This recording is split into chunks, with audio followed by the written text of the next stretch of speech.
Bonsoir à tous, merci d'être présents. Je me présente, Véronique Sassetti-Aguilera, je suis adjointe au directeur des archives départementales et j'ai en charge les actions en direction des publics, expositions, actions culturelles et services pédagogiques.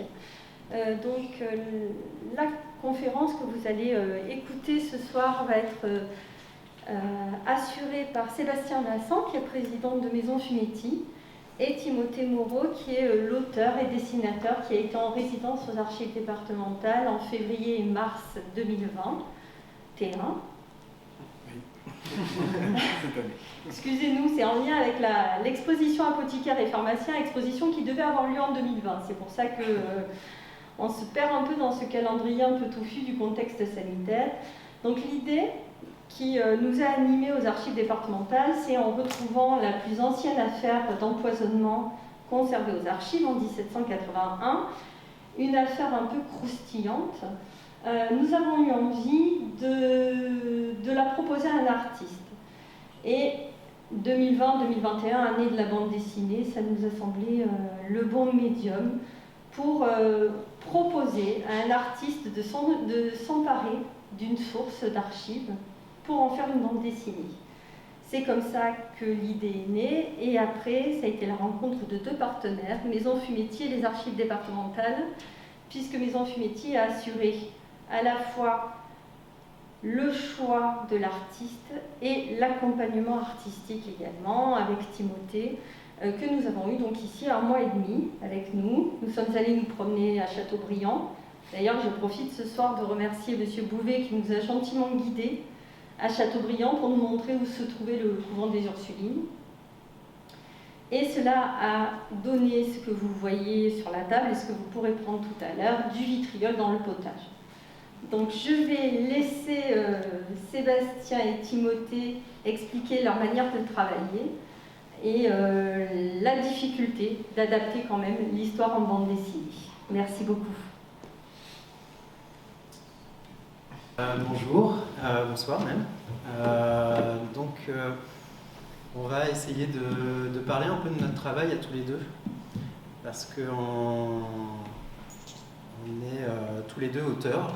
Effectivement, moi j'ai un peu la double casquette ce soir, puisque je suis aussi membre de la Maison Fumetti, qui est la maison de la bande dessinée à Nantes, qui se trouve à la Manufacture des Tabacs, qui est une association qui date il y a 5 ans, qui a été ouverte il y a 5 ans, et avec qui on essaye de créer des événements, des rencontres, à la fois professionnelles et pour le public, autour de la bande dessinée. Et régulièrement, on essaye effectivement de participer à des projets avec d'autres structures nantaises.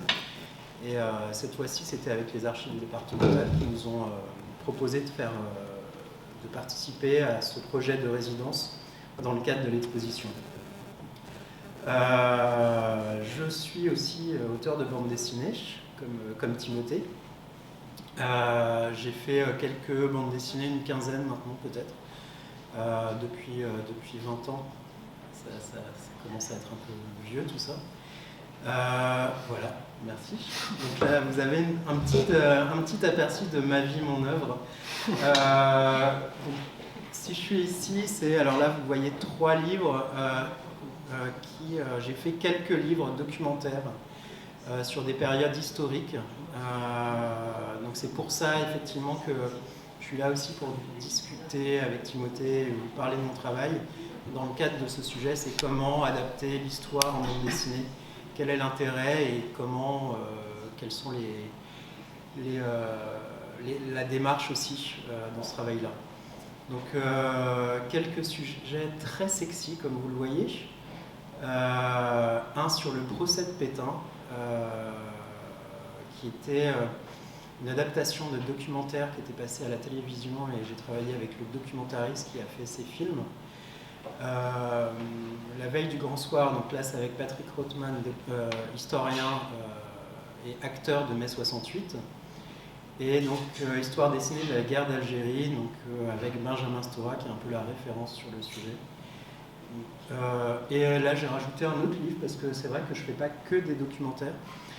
Donc là c'est un livre d'histoire pour la jeunesse. J'avais envie de le mettre en plus pour que vous voyez que je fais d'autres choses. Voilà.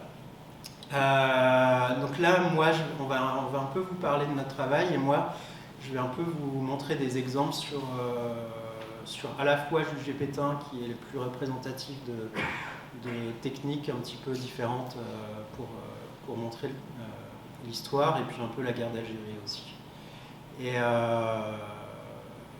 Et en parallèle, donc, Timothée va parler de son travail, puisqu'il était ici dans le cadre de cette résidence. Timothée. Bonjour.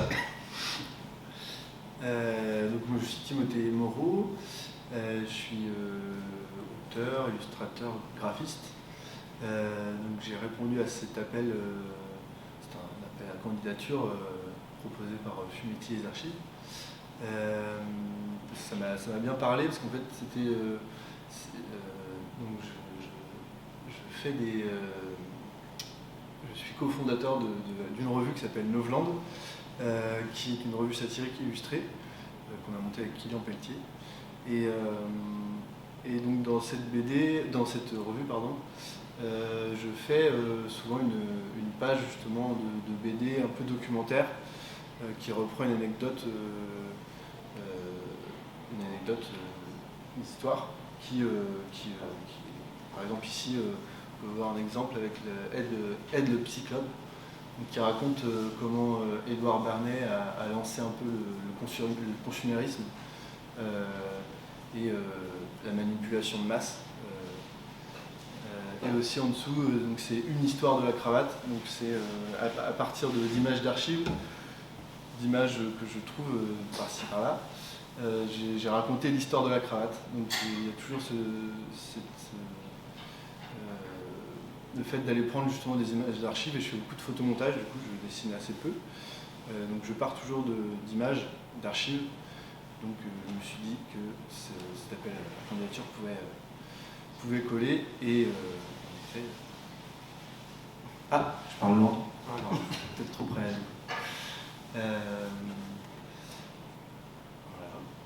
Et du coup là, on va vous parler de notre travail un peu en ping-pong pour vous montrer aussi deux approches différentes de raconter l'histoire et de raconter des événements historiques, que ce soit du fait divers comme là le travail de Timothée pendant la résidence, ou des sujets plus globaux comme la guerre d'Algérie ou des choses comme ça. Deux approches dans le rendu, c'est-à-dire peut-être une manière plus satirique pour Timothée et une manière plus formelle et documentaire pour moi, mais avec quand même des points communs, en tout cas sur les questions qu'on s'est posées à chaque fois. En fait, on a essayé de retrouver un petit peu des thématiques communes pour vous montrer ça. Alors on va passer...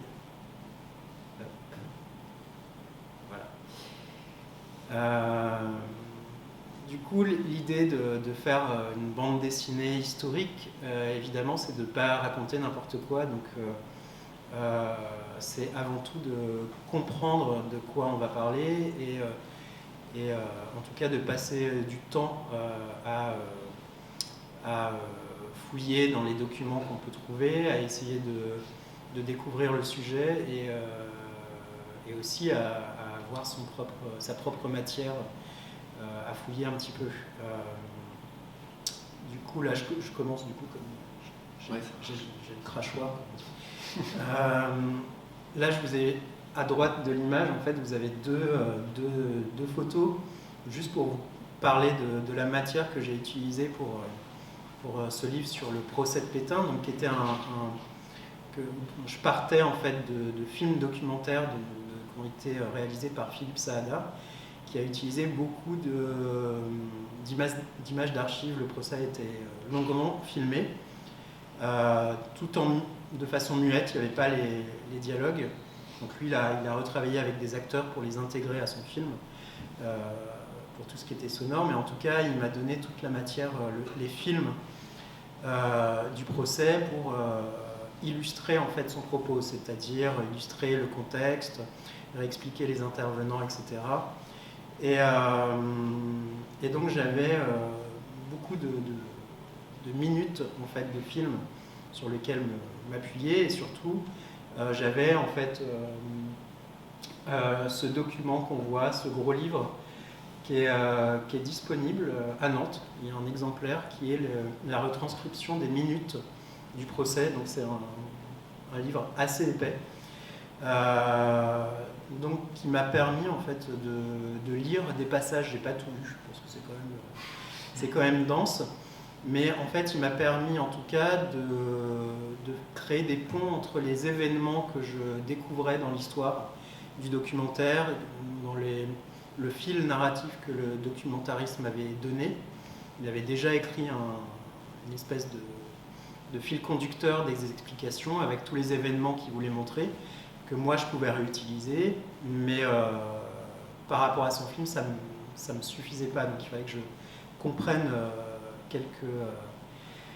comment on en était arrivé là, pourquoi cet intervenant où il reprenait quelques minutes parlait de ce sujet-là. Donc ça m'est arrivé beaucoup d'aller fouiller dans ce gros livre et de lire des passages, donc c'est un peu comme du théâtre, d'essayer de comprendre un petit peu tout ça. Et évidemment, c'est aussi aller chercher d'autres sources. J'ai beaucoup été sur Internet pour essayer sur des sites d'historiens, des sites d'archives, etc., pour essayer de retrouver aussi des informations pour comprendre en fait les vides historiques qui m'étaient pas fournies. Donc ça, ce travail-là, c'est bien avant de faire la bande dessinée. C'est vraiment purement de l'apprentissage de la période pour comprendre en fait de quoi on va parler et voir un petit peu aussi ce qui nous intéresse. Et dans un autre genre, en fait, du coup, j'ai eu accès grâce aux archives justement à une liasse qui concerne le fait divers qu'on m'a demandé d'illustrer. Donc j'ai découvert aussi le fonctionnement des archives à travers ce projet. Donc j'ai eu accès à tous les courriers qui se sont envoyés pendant ce procès, les comptes rendus du procès verbal de ce divers aussi. Sauf que bon, j'ai été en repérage avant la résidence et j'ai regardé cette classe et c'était que du français que je ne suis pas capable de lire, à vrai dire. Et c'était énormément de choses à lire. Et j'ai eu la chance d'avoir accès à justement un résumé de ce fait divers. Donc un duo de passionnés qui ont condensé un peu toute cette histoire en 100 pages, qu'on peut voir là, ici, juste ici. Donc ces 100 pages, je les ai lues comme un policier un peu quoi. Parce qu'il y a tout le déroulé du procès et il y a plein de rebondissements dans cette histoire. C'est très croustillant. Et donc ouais, c'était hyper intéressant donc c'est moins, en effet c'est plus anecdotique, mais ouais, c'était très intéressant d'avoir toutes les infos, du coup beaucoup d'infos, pour ensuite faire l'entonnoir en fait. Donc d'une liasse, je suis passé à un résumé de 100 pages, puis à 12 pages en fait. Du coup, en effet, il y a tout ce travail avant de dessiner ou de chercher des images, qui a été de synthétiser tout ça, de choisir un peu les moments clés pour qu'on comprenne l'histoire, et aussi remettre tout ça un peu dans l'ordre pour que ça fasse une histoire aussi agréable à lire, qu'on ne donne pas tout d'un coup, parce qu'il y a, comme je disais, des rebondissements dans l'histoire, donc plutôt mettre certaines choses à la fin, pas au début, enfin, mettre un peu de l'ordre dans tout ça. Et aussi en effet la visite à Châteaubriand sur les lieux du crime, ça a été, c'était pareil, ça permettait de s'imprégner de l'histoire, même si le couvent n'est plus là, il y avait l'église et il y avait le contexte, donc c'était une bonne chose. Ça généralement, alors en tout cas je parle pour moi, mais je pense que c'est un peu la même chose, comme je disais, c'est une grosse partie du travail parce que comme disait Timothée, on emmagasine toutes ces infos-là pour les comprendre. Et après, j'ai un peu cette image-là, c'est qu'il faut recracher un petit peu tout ça à sa sauce. Mais avant, il faut vraiment se gaver un petit peu pour sélectionner après ce qui va rester.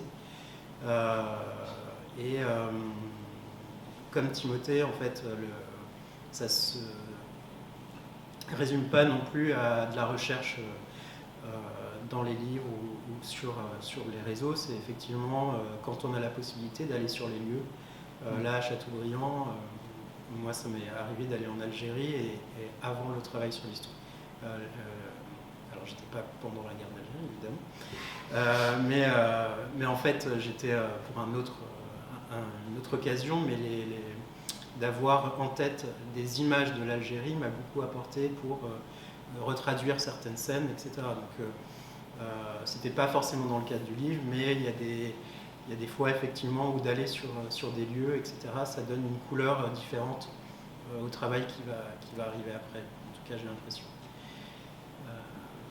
Donc après, il faut traduire tout ça en histoire, effectivement synthétisée, en réutilisant un petit peu les documentations qu'on a glanées. Et donc c'est souvent des photos d'époque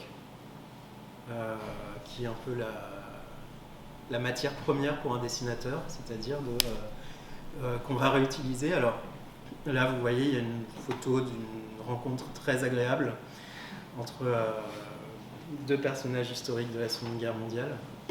Et donc là j'ai simplement recopié en fait cette photo-là qui illustrait un moment précis historique qui s'appelle la rencontre de Montoire. Et j'ai pas essayé de chercher à l'illustrer différemment que cette photo qui est une photo qui est assez connue pour les gens qui étudient la période. Donc l'idée c'était de pas la détourner pour le coup. Mais j'ai montré cette photo-là parce que c'est vraiment l'utilisation de matière documentaire qui est simple à trouver en fait. Comme des costumes d'époque, par exemple. Oui. Très bonne transition, merci. Pour mon travail, dans ce cadre-là, j'avais une contrainte, j'ai pas dit, c'était qu'on connaisse l'époque et le lieu, ce qui a été une très bonne chose, parce que ça a permis ça m'a poussé à aller vraiment chercher justement les costumes pour placer un peu le contexte et l'époque. Et une fois que ça s'est placé, on peut se permettre de dévier un peu. Mais du coup, là, je vous montre la première planche en fait qui vraiment place le contexte et un peu les personnages de l'histoire. Et donc ça commence avec des cartes postales que les archives m'ont fournies justement. Des cartes postales de Châteaubriand, donc une vision plus Châteaubriand de loin et le couvent de plus près. Donc vraiment ça place un peu les choses et c'est vrai que ça c'est... pareil pour les habits en fait, je me suis demandé comment, encore une fois je fais beaucoup de montage et donc l'idée là ça a été de trouver des gravures religieux du 18e. Donc pareil, c'est aussi sur internet, dans des livres, dans les archives du coup, dans les images que j'ai un peu demandé, si c'était possible de les avoir. Et donc ça aussi c'est un gros boulot parce que c'est ce qui traduit tout le décortiquage qu'on a fait avant. Ça va être de trouver les images qui vont au mieux raconter l'histoire. Oui, en fait, il y a effectivement ça traduit en fait une sélection d'images qu'on a faites un peu avant pour savoir quelle image ou en tout cas quelle documentation, parce que ça peut être aussi un texte qu'on va retraduire en dessin, c'est pas forcément une photo, etc., mais qu'on va utiliser pour expliquer l'événement, qu'on va intégrer dans la page, etc. Il y a une espèce de banque de documentation qu'on se crée par page pour raconter l'histoire. Et donc l'idée après effectivement c'est de se la réapproprier comme c'est indiqué sur l'image, c'est-à-dire de re-raconter une histoire avec cette matière. Donc pour ma part, là, je vous ai mis un autre exemple. J'ai l'impression d'avoir montré que des dessins où j'ai juste recopié des photos. Mais c'est pas tout à fait vrai. Là, en fait, l'idée, c'est aussi de vous montrer que j'ai utilisé aussi des documents qui ne sont pas purement des photos. C'est aussi des affiches, des couvertures de magazines comme ici, où l'idée, c'est carrément de refaire la couverture. J'aurais pu simplement la copier, enfin faire du photomontage aussi. Mais c'est pas mon écriture, donc du coup, moi, je l'ai complètement redessiné avec effectivement une petite, en intégrant un personnage qui parle en bas à droite pour expliquer en fait devant de quoi on parle. Donc c'est presque mon décor en fait cette fois-ci. Donc l'idée c'est que j'ai réutilisé cette documentation pour la mettre en scène. C'est vraiment, c'est comme au cinéma en fait, avec les éléments, on essaye de raconter l'histoire avec les décors qu'on peut avoir, les personnages qu'on peut avoir en main. Ça demande un travail effectivement de réadaptation de la photo, de la documentation, etc.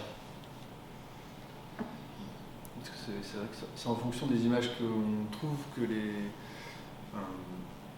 du coup, je fais des storyboards un peu de quel genre d'image il y aura, mais c'est aussi en fonction des images que je trouve. Les images que je trouve créent l'histoire aussi, enfin, ça se répond un peu.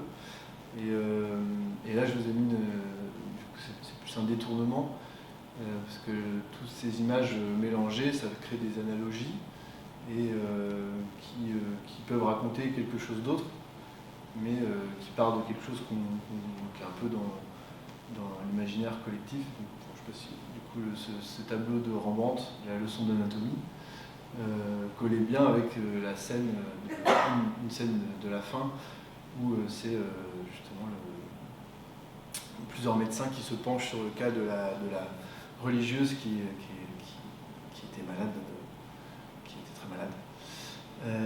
Et donc tout ça mélangé avec les gravures d'époque, avec la religieuse, plus une série que j'ai beaucoup utilisée justement dans cette histoire, de gravures qui représentent les métiers de l'époque par leurs habits en fait. Je ne sais pas si vous voyez ici. Donc c'est une série de gravures qui m'a bien servi dans cette histoire, parce que je les ai utilisées, je me suis approprié justement pour traduire en fait tous les personnages qui sont extérieurs au couvent, pour qu'il y ait vraiment un contraste entre l'habit religieux et les autres personnages, les Castelbriantais, parce qu'il y a aussi beaucoup de potins et tout ça, donc il y a deux univers un peu qui se confrontent et qui se rejoignent à certains moments. Et donc ouais, le fait d'utiliser ces images-là, ça permet de mélanger un peu tout ça dans une image, mélanger 4 images pour raconter, pour servir l'histoire en fait.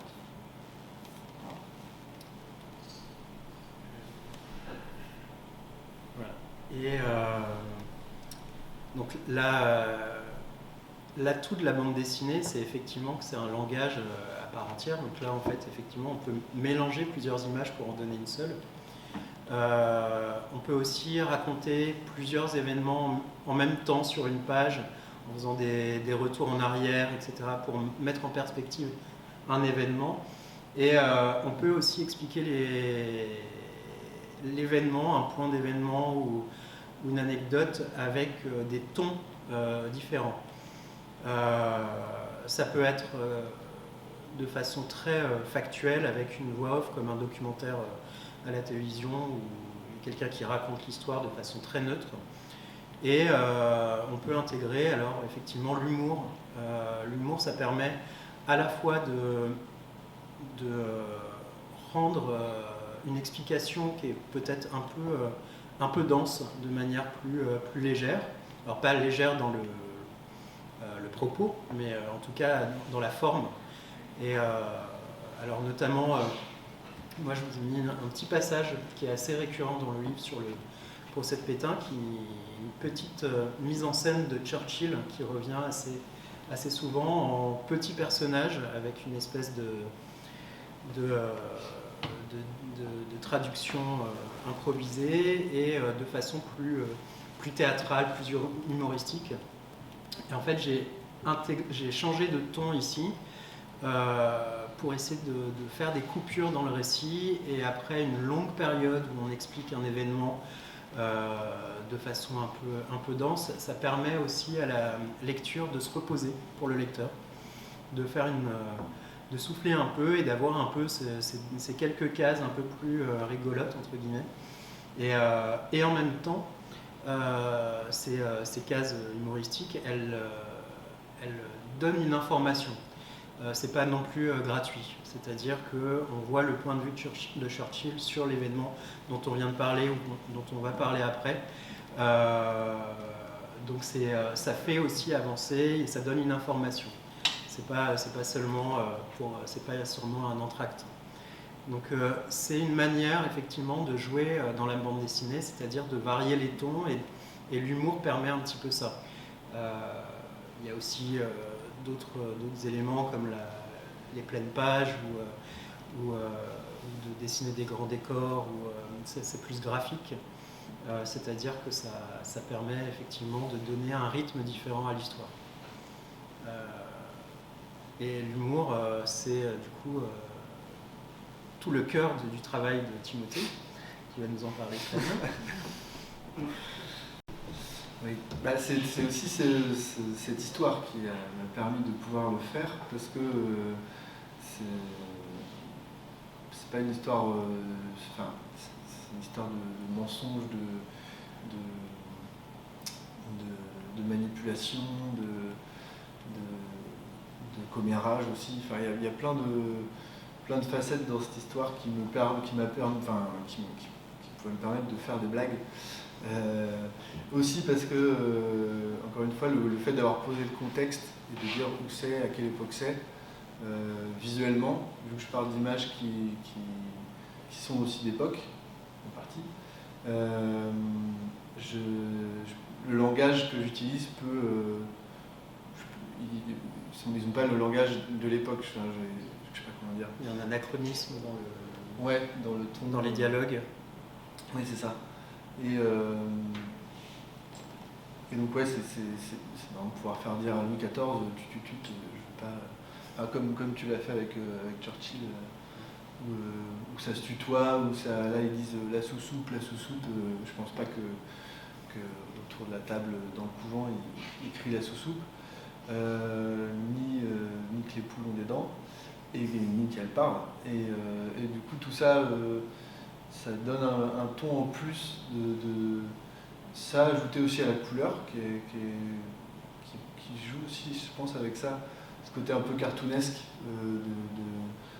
des images, mélangé avec des plus vieilles images, quoi. Enfin, je sais pas, le décalage se crée, et j'adore pousser ça assez loin. En fait, l'humour, par exemple, c'est un bon exemple pour montrer aussi que le travail, c'est pas de faire un livre d'histoire, en tout cas, ou un manuel scolaire. C'est clairement se réapproprier une histoire et la raconter avec un ton qui est plus personnel, qui est le nôtre. Donc là, déjà, vous voyez qu'il y a deux exemples qui sont différents, même si on parle d'humour, on les a utilisés de manière différente. Que ça soit graphiquement, que ça soit dans l'approche aussi de l'histoire. Mais c'est pour un peu se réapproprier aussi ce côté documentaire, et que ça soit tout bêtement, que ça reste un livre personnel et un travail d'auteur sans être prétentieux, mais que on soit pas extérieur à tout ce qu'on raconte, en fait. Oui, c'est pas juste raconter l'histoire. Enfin, juste. Après, ils font très bien, mais c'est aussi une façon de vulgariser l'histoire, de faire des petits raccourcis par l'humour, et aussi faire passer des fois questionner aussi des choses, utiliser la satire, quoi.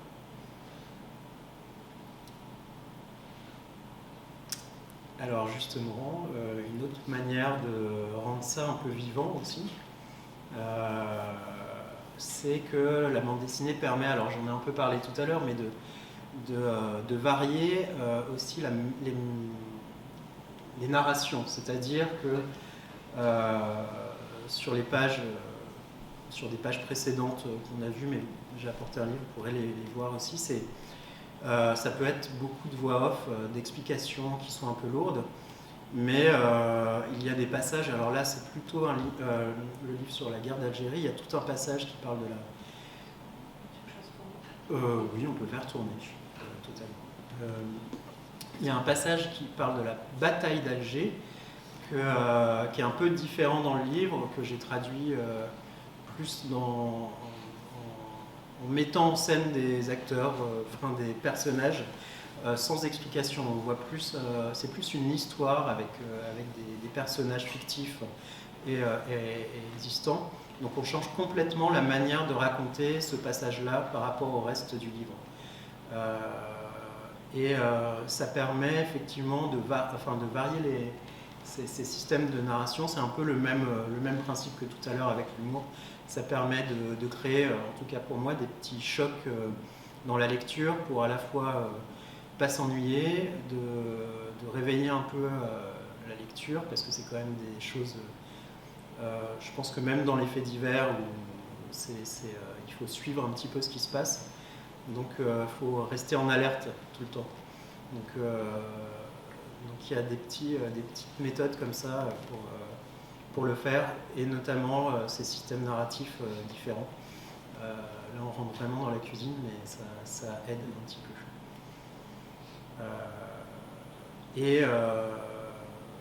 Et ça permet aussi de raconter les choses avec un angle qui est moins frontal. Par exemple, alors là vous avez une grande image en haut qui est une image de la destruction d'un bar à Alger où il y a eu une bombe. Dans les pages, je ne montre pas l'explosion en fait. Je montre juste le résultat, entre guillemets, en introduisant un petit peu une date, mais tout est hors champ, on va dire. Ça me permet c'est un choix, du coup, la personnelle, de montrer ça de cette façon-là pour être peut-être un peu plus subtil aussi dans le choix des images et dans la manière de raconter des événements. Ça peut être effectivement tout un passage dans ce livre-là où on explique comment les soldats, le traumatisme des soldats et la relation qu'ils avaient avec leur famille en métropole. Il y a tout un passage où en fait j'ai inventé une lettre d'un soldat qu'il envoie à ses parents pour les rassurer, et en parallèle le dessin montre une embuscade où des amis à lui se font tuer, etc. Et ça contraste avec le dialogue. Donc ça c'est aussi un choix pour essayer de montrer des choses un petit peu différentes. Et en fait, dans ce passage-là dont je parle, que je ne montre pas, mais qui passe,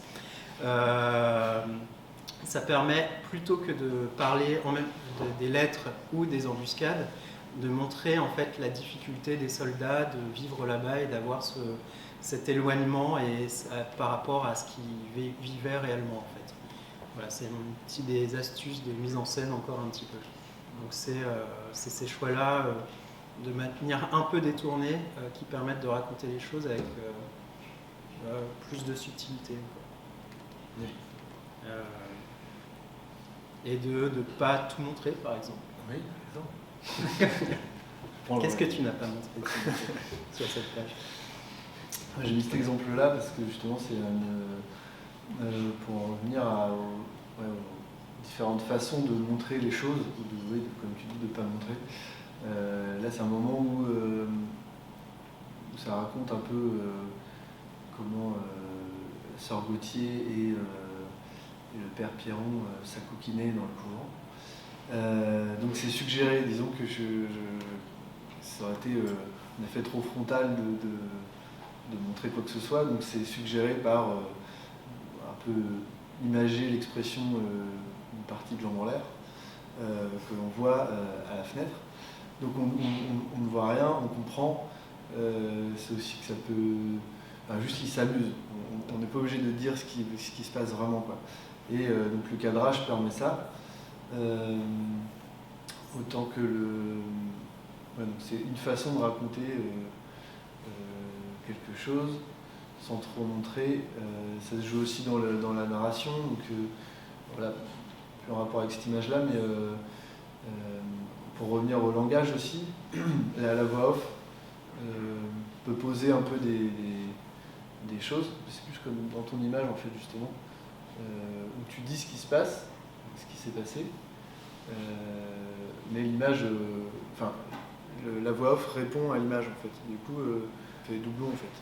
Enfin, ça peut faire doublon, on peut le faire, mais je trouve ça, c'est ce qui m'intéresse beaucoup d'ailleurs dans la bande dessinée et qui était intéressant dans ce travail aussi à faire, c'est que j'avais 12 pages, donc je suis obligé de faire des raccourcis, quoi. Comme je vous disais, je suis parti de 100 pages, il faut que j'arrive à 12. Donc j'avais des doubles un peu avec des grandes thématiques, et dans ces thématiques des sous-petites thématiques, et qui faisaient en fait mon histoire. Et donc là, c'est un peu cette page-là, c'est un peu le résumé d'un bout d'histoire en 3 images, ponctuées de textes. Donc c'est, comme tu disais, c'est de la cuisine. Ça illustre un peu le principe de la bande dessinée, où il y a un peu deux choses à lire dans une image. Il y a le texte qui donne une info, et effectivement l'image qui en donne une autre. Et c'est là où on peut jouer effectivement avec soit un contraste, soit apporter un élément en plus, compléter. Donc là, on est au cœur du métier de bande dessinée. Comment ça marche. Et je ne sais plus pourquoi on a mis ça. C'était peut-être pour montrer jusqu'où on peut aller et qu'on peut aussi illustrer, en tout cas, je parle de mon côté, qu'on peut jouer effectivement avec les références graphiques qu'on peut avoir.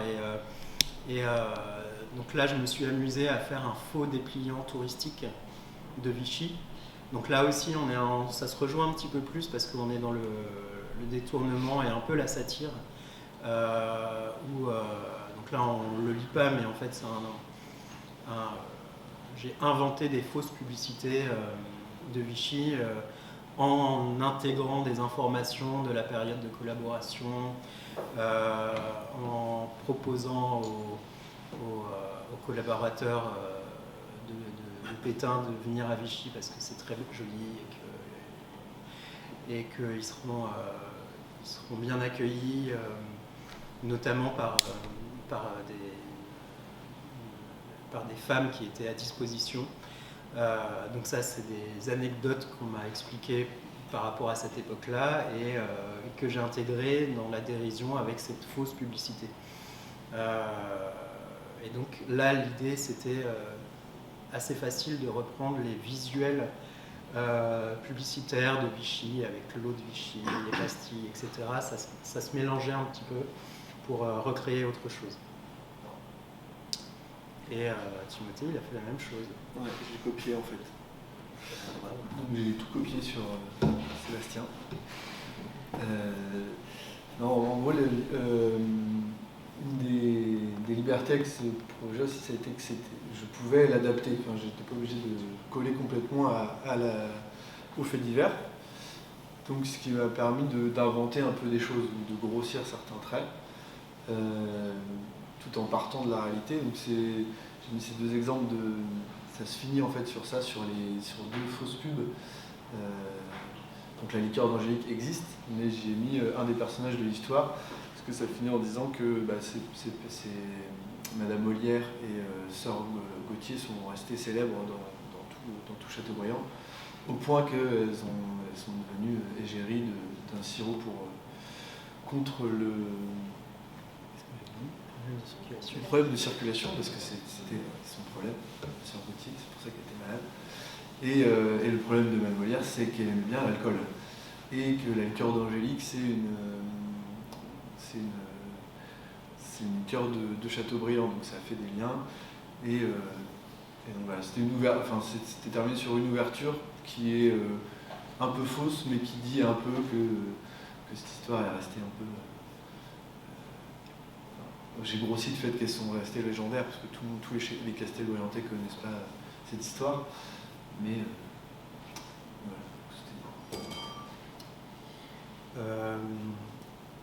voilà, en gros, c'est un peu ce qu'on vous avait préparé. C'est un exercice dont on n'est pas habitué, d'expliquer notre travail, surtout à deux comme ça. Ouais. Donc on est passé assez brièvement sur les points qui nous semblaient un petit peu intéressants pour nous. Et éventuellement, on est complètement disposé à répondre à vos questions, parce qu'on a peut-être sûrement pas tout. Je voulais donc vous poser une question concernant vous avez dit que les images dont vous vous inspirez, et vous avez montré des images, notamment pour le cas de Chateaubriand, des cartes postales anciennes. Je voulais savoir si les images anciennes ou qui témoignent du fait historique que vous traitez, si l'image vous inspire plus que le texte ou le texte plus que l'image. Qu'est-ce qui fait plus vibrer votre imagination? C'est peut-être égal, hein, je ne sais pas. Est-ce que le visuel, pour vous qui dessinez ou qui faites des photomontages, est-ce que le visuel a plus d'impact que l'histoire qu'on vous raconte à travers un texte? En fait, moi je répondrai un petit peu les deux en même temps. Ça dépend de ce qu'on va raconter. Par exemple, effectivement, il y a parfois, par exemple, le serrage de main de Hitler et Pétain. Là, pour le coup, c'est ce que montre l'image, l'événement qui est important. Donc là, c'est entre guillemets le texte qui donne le ton sur ce que je vais dessiner. Mais comme Timothée le disait tout à l'heure, il y a aussi des fois des images qui illustrent une ambiance ou qui illustrent, qu'on trouve, des photos qu'on trouve qui donnent aussi une espèce de teinte, je ne sais pas, par exemple pour parler de la débâcle en 1940, il n'y avait pas une photo, il y avait plusieurs photos, donc c'est là où c'est plutôt le type de documentation d'images que j'ai choisi. J'en ai choisi quelques-unes pour que ça puisse aller dans ma narration. Et là, c'est les images qui ont un petit peu donné le ton, en fait, plus que l'information, etc. C'est un petit peu ça, en fait.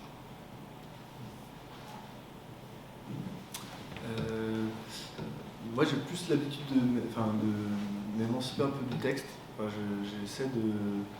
Je pars du texte, mais comme je disais, c'est des images un peu que je trouve qui créent un peu mon histoire, et je ponctue de texte quand je ne peux pas illustrer, en fait. Enfin, il y a un truc un peu comme ça de ce que je ne peux pas dire par l'image, je vais le préciser dans le texte ou dans des dialogues. Donc je dirais plutôt que c'est l'image. J'essaie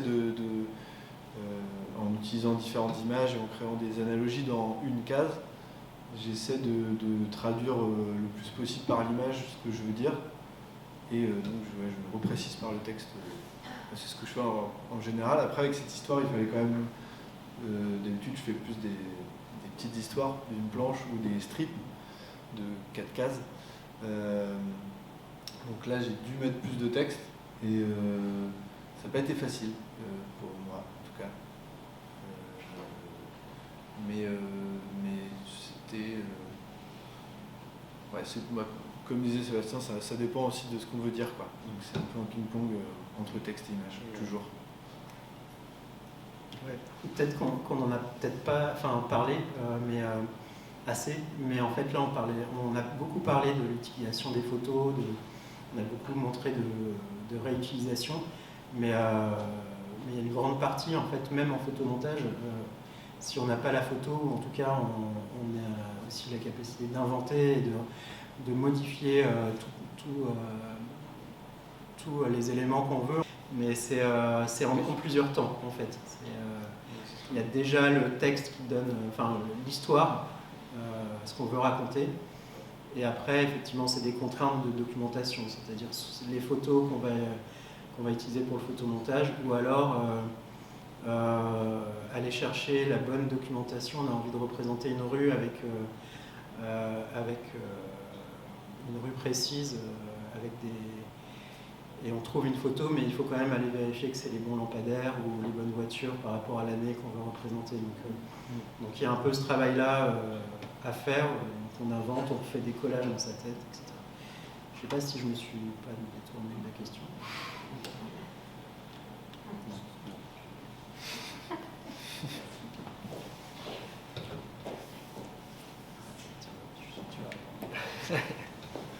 Je voulais vous demander à propos de la photo de Hitler avec Maréchal Pétain, vous l'avez acheté à Vichy? Non, je l'ai acheté, je l'ai pas acheté, je l'ai trouvé sur un site d'archives historiques. Oui, je voulais vous dire, parce que moi, il y a, disons, une vingtaine d'années, j'étais allée avec mon mari à Vichy, et comme on collectionnait des cartes postales, on avait demandé s'il y avait des cartes.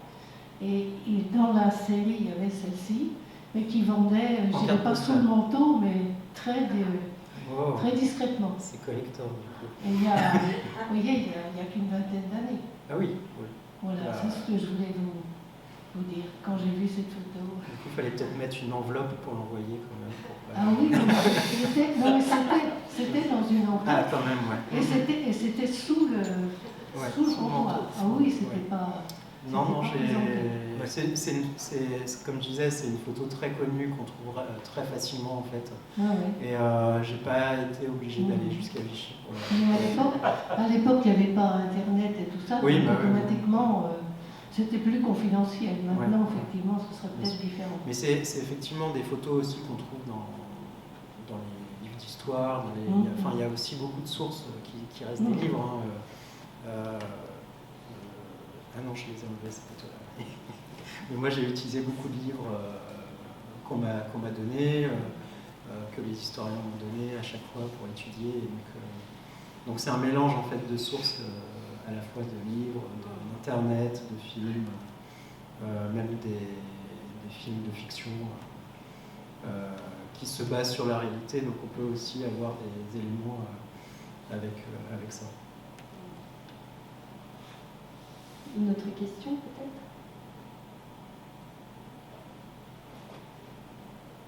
Moi j'en aurais une, c'est votre rapport à l'historien en fait.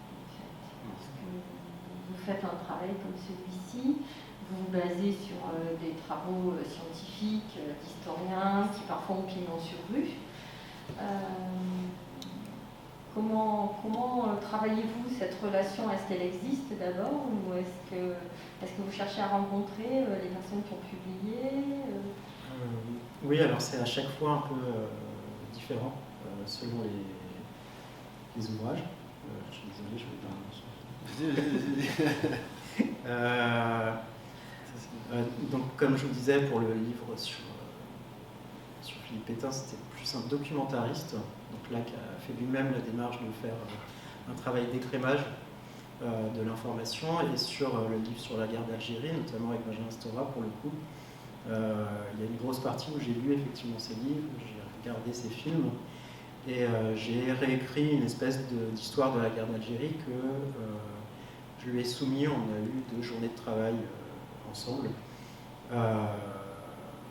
où son rôle c'était de me dire ce que j'avais pu faire comme erreur, ce qui est normal, et aussi de coller avec son ton, c'est-à-dire il fait très attention d'avoir un équilibre des points de vue, par exemple, entre français et algérien, donc il fallait que ce que j'ai écrit colle un petit peu à ça, donc des fois il fallait que je donne plus de place à côté, etc. Donc c'est plus des séances de travail. Pour le livre sur mai 68 avec Patrick Rothman, c'était encore différent puisqu'il a l'habitude d'écrire, il a été scénariste de film, donc il a un sens de la narration qui est plus commun à la bande dessinée, donc c'était sa 2e bande dessinée. Donc lui, il a décidé de raconter une histoire où il met en scène 2 personnages fictifs qui sont un peu ses doubles. Et là, ça a été un peu pareil. En fait, j'ai pris toute cette histoire qu'il avait déjà racontée et j'ai intégré aussi à ma sauce. Et on revient un peu à ce qu'on disait, il faut quand même que les livres ils nous ressemblent et qu'on ne soit pas juste exécutants. Donc là, c'est encore une fois des petites séances de travail, des allers-retours, à la fois dans l'écriture, où pour le coup, c'est moi qui ai presque apporté plus de côté documentaire que lui, parce que lui, il était plus dans la fiction. Moi, j'avais envie de ces pauses-là documentaires, et dans le dessin, à la réalisation des dessins, il y a aussi un contrôle de leur part. Par exemple, sur mai 68, j'avais souvent des retours de Patrick Rothman qui me disait il faut beaucoup plus de gens dans la rue. Donc il fallait faire des foules encore plus grandes. Voilà. Donc c'était des tout petits personnages à dessiner. Donc il y avait des choses et il voulait aussi qu'on reconnaisse vraiment les rues. Donc des fois c'était pas évident. Donc là il était attentif à chacun est attentif à ses détails. Voilà. En gros c'est ça. Donc c'est un travail en commun quand même régulièrement.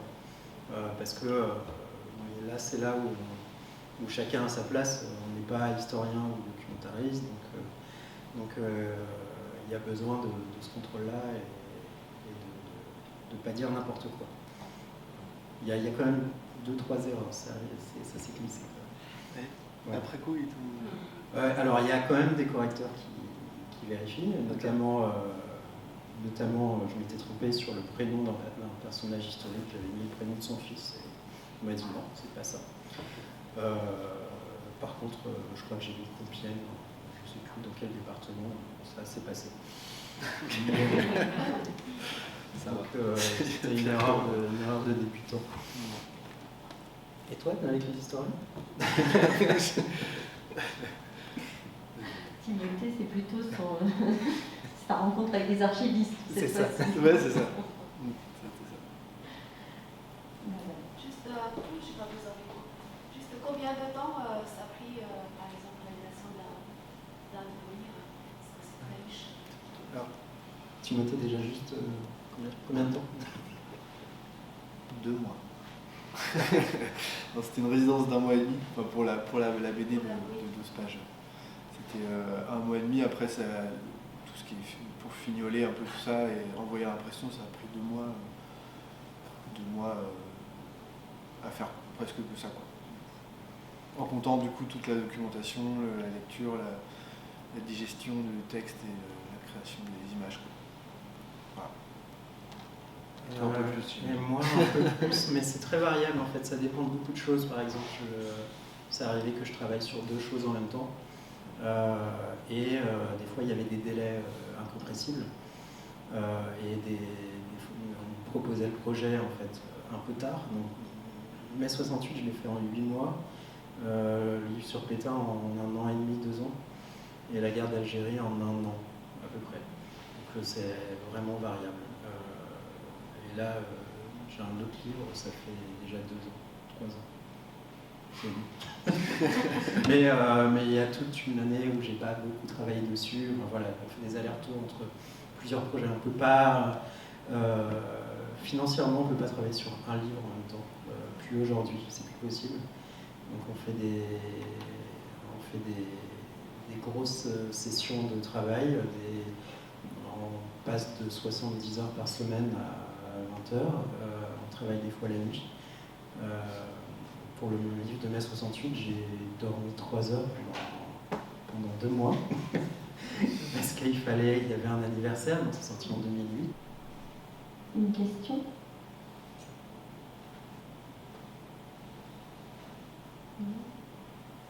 Écoutez, en tout cas, on vous remercie beaucoup pour cette intervention. J'espère que c'était clair et intéressant,